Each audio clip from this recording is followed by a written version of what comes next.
بسم اللہ الرحمن الرحیم۔ رمضان المبارک کا مہینہ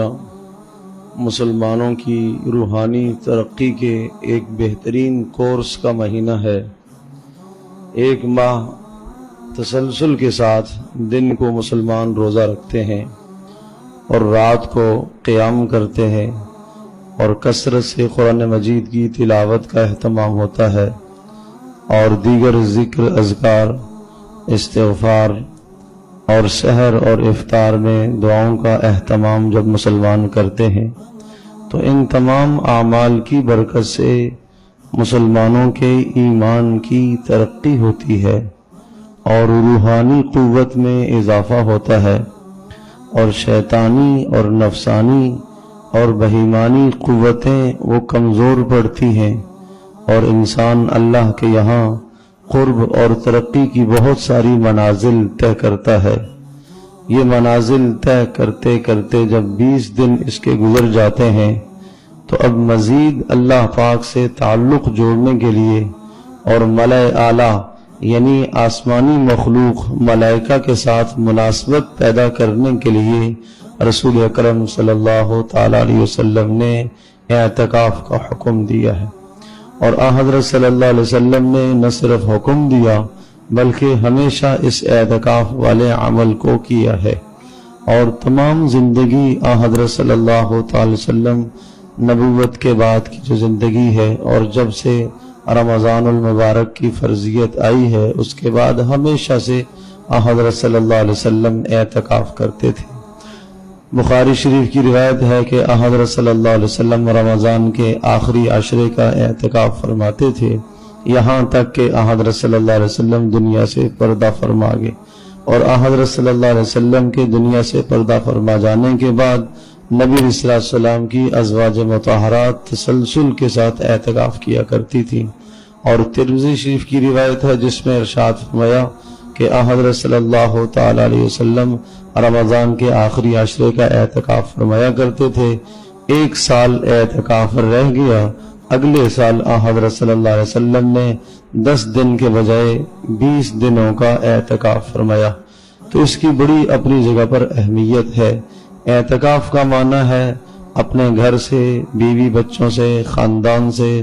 سب لوگوں سے کٹ کر علیحدہ اور تنہا ہو کر مسجد کے کسی کونے میں پڑ جائے بندہ اور اپنے اللہ کو راضی کرے، استغفار کے ذریعے سے، دعاؤں کے ذریعے سے،